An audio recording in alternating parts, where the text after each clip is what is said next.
Welcome to my channel. My name is Valerio and today we're going to do a very fast review and an even faster tutorial on how to paint the Gundam Calibarn. So, I'm not the biggest fan of the Witch from Mercury design, disclaimer. However, I thought that some of them are better than others. I quite like this one.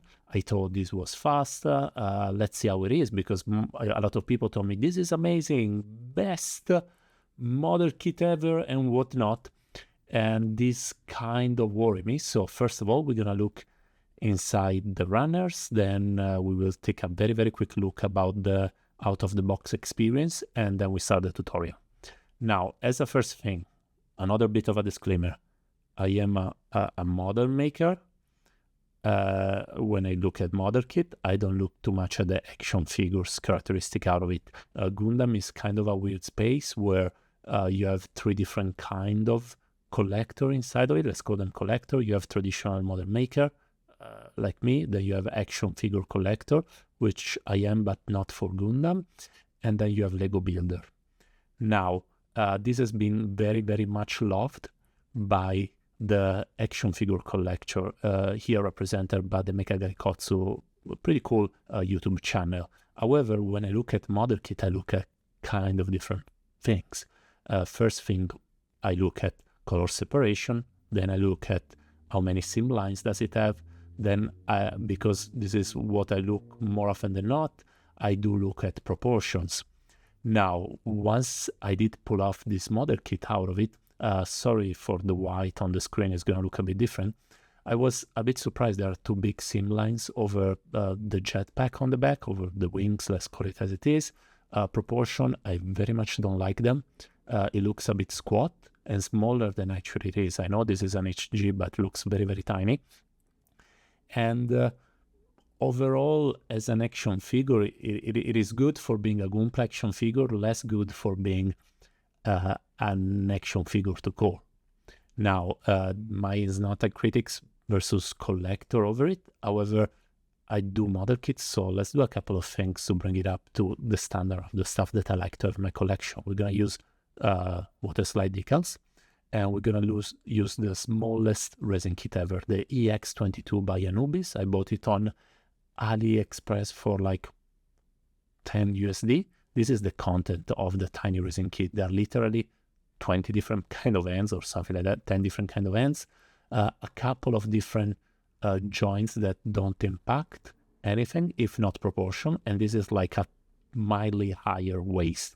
Now, if you never touch a resin kit, just remember safety first. So you need a respirator, or you do it outside with a mask on. Don't do it on your desk unless you have these two things over it. This is a very small model kit, a small resin kit. Now, a quick review of this resin kit. I did it without wearing my glasses, and then I find out that some of them are resin print on a 3D printer, the resin 3D printer, as some of the pieces are FDM. The FDM parts, the layer level is pretty good. However, I recognize that I find out only after I applied paint that I was still able to see layer pans. Whatever, too late. But, you know, it's not great. Still, it's so cheap, and I highly recommend it. As a resin kit, the hands fall apart. I wasn't really interested into the hands, if not one closed fist. So this is what we're gonna do. We're gonna first test it, dry test it with the resin kit. That for info doesn't really change that much possibility. So you'll be able to take pretty much every position, not as often because resin degrades pretty fast when you play with it. Then after the dry fit, we will start to paint. I will use a different kind of painting style from the one that you normally see on Gundam tutorial channel, because first I'm lazy, I wanted to try it and go really fast. Now, with the resin kit, guys, this is just fairly controlled. If you look at it, and here, unfortunately, I will have to play with the filter to have it shown on camera, so the waist become higher, the legs become longer, the shoulder becomes a tiny bit wider. I quite like it. It gives a tiny bit more heroic proportion, which are very specific kind of proportion. For your info here, I didn't attach everything yet because I just wanted to check the new proportion. Those are the new joints here and there. Overall, yeah, I mean, you can see they're cheap, guys. $10. It is what it is. But I wanted to check that I did like the proportion. Now and I will paint it a specific way, so please listen to me. This is everything that you will need, but not everything, because I did film this stuff after the fact, so I kind of mess up a couple of things. But during the video, you will see the proper color that I use each time because I pull it off. Now, for the darker part, I will use the Black Signal primer or color by Molotov. It's an acrylic paint and it's a fantastic, fantastic color. Then for all the white parts, I will prime it in petrol blue. Why is that? Well, I want to set up some very cold and dark bluish shadow. Then I will go with this ochre. You need to work it in a particular way because these are super non-transparent paint. Then I will start my climb to the lighter color, and I will go with this yellow pastel, which is, and this is a light violet. So the yellow pastel is a Napolitan yellow if you have oil paints in mind. I will touch it up in a couple of points with titanium white, but very, very sparingly. We don't want to cover all the underpaint that we did. Then we're going to use some other acrylic colors. I quite like the Ammo, the Migimets line. The Cobra is a nice quantity of paint, and I like that I can just use my droppers to pick them up. The Cure, very hard and resistant to work because I will use oil after. I will show it later. I forgot to put it here. This is any kind of yellow, honestly. And this is a nice kind of, let's call it Ferrari red for the red part. Now for the fluo part, I did use it only for the eyes. For the other one, I wanted to do the stickers, mainly not because I wanted really to use the sticker, but because I was rushing for time. And if I had to do masking, this would have taken forever. Then this is, microgloss. So before we did panel lining and water-side decals, you need to use that product, the microgloss gloss coat, and after the flat to bring it back to flat. All the colors that I use are flat or satin, and that is where I wanted to go. However, the gloss I found out was a tiny bit too powerful, but we will discuss after. So, how do I paint it? Normally, you take it completely apart and you divide everything, and everything is cool and dandy. Now, what I want to do is paint it more like a miniature. So I have a precise position in mind. I did assemble the resin kit, and I will paint the whole figure as a miniature. So without disassembling in the first bath, I want to establish the strongest shadow and fundamentally directional lighting that you can do even if you take it apart, but it's much, much, much harder. It's very easy to scrap. And after I put up all the white, this is what I'm doing, I will take it apart and go with the other colors where I know where the lights end up. And most of it will be done by airbrush, like 90%. We're going to start with petrol, as I was saying, to establish cold light, and we're going to cover more often than it. This work as a primer.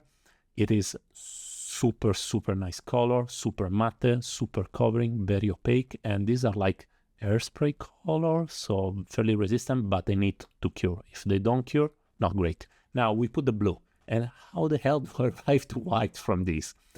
And I mean, at this point, you could say, why not black? Well, I didn't need black in this case.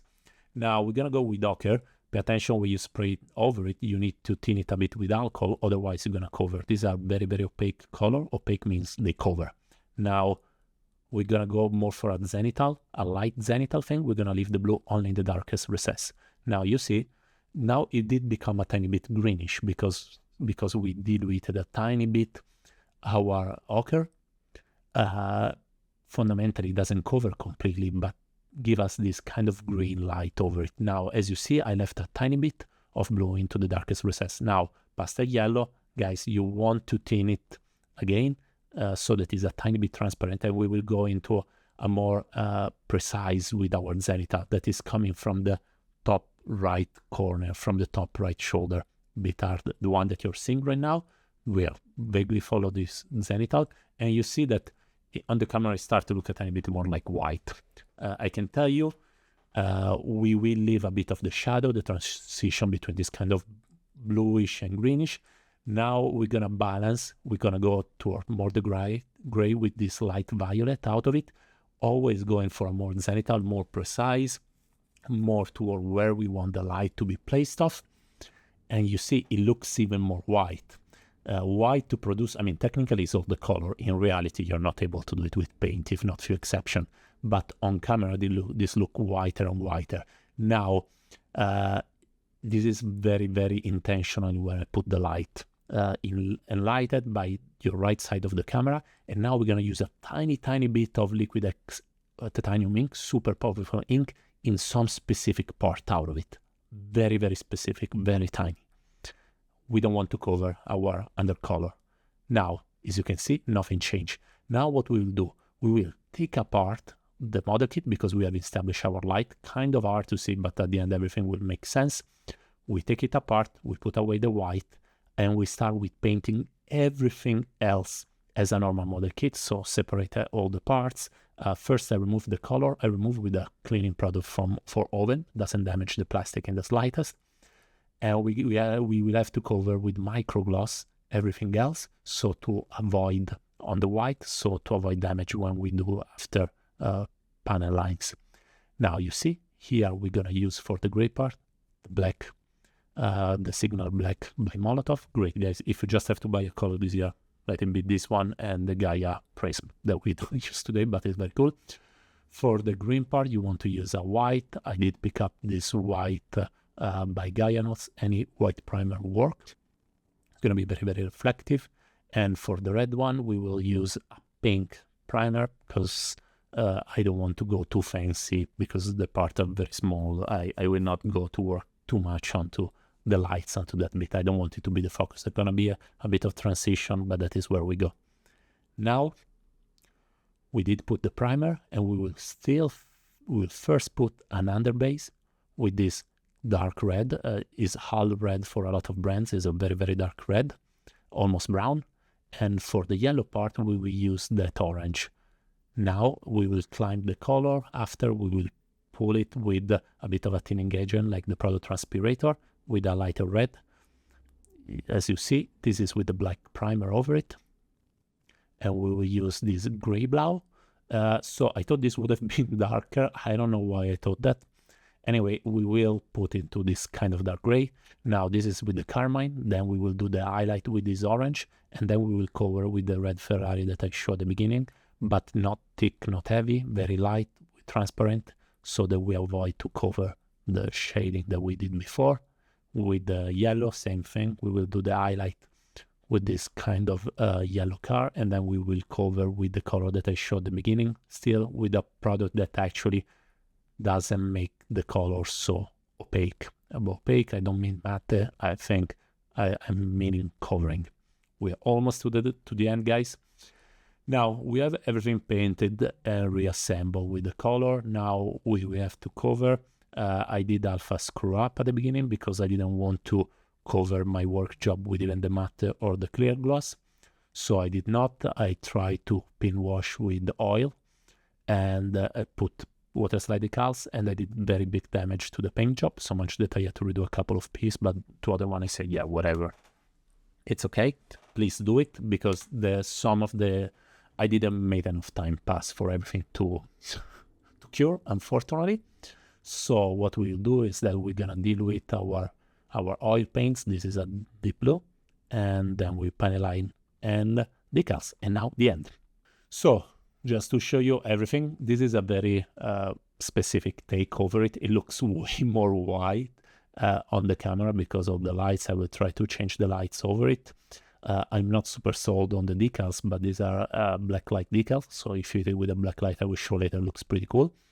And overall, I'm way more happy with how it looks like from a modeling perspective wise. Now, it is not the cleanest job that I did, not in the shortest bit out of it, because some of the mistake that I made with the water slide decals to attach them before actually covering the paint have been a fairly stupid mistake. However, I'm still pretty happy with it. Now, as you can see, the lights are pretty strong directional. So technically you can pose it in any other way, but this is like the angle, the position that you want to put it. This is, with this angle is always gonna look more natural with the stronger position. It's not as bad as when people paint with the cell shading style, where everything is like super directional. If you're looking from another side, it looks pretty terrible. No, in this case, it looks much better from one side, and a tiny bit less better from the other side. Now, would I recommend to paint a kit like this? So if you have a tiny bit of more time, this can give a good, very, very good result. For example, what I didn't do is edge highlighting, which will help define every panel and everything more. But okay, thing now looks a tiny bit better. So give me a second for the black so you can see with the black light. Ta-da! Anyway, so I do recommend this style if you're not too much into, well, it's not even about posing. This is like if you want a very artistic take out of it and you're a bit bored by pre-shading, post-shading, and even, I mean, this is kind of modulation. So I just wanted to present how a different way to paint the model kit. I think like this looks pretty cool. Once it's painted with the resin kit over it, I'm pretty happy with it. I see what everybody likes with it, more satisfied by the job. Before it, I was a bit like meh, but I don't like unpainted stuff. So this is the bias with my channel. Now, if you did like this tutorial, please let me know. If you have a question, ask it before. I will reply to everything, and have a nice day, guys.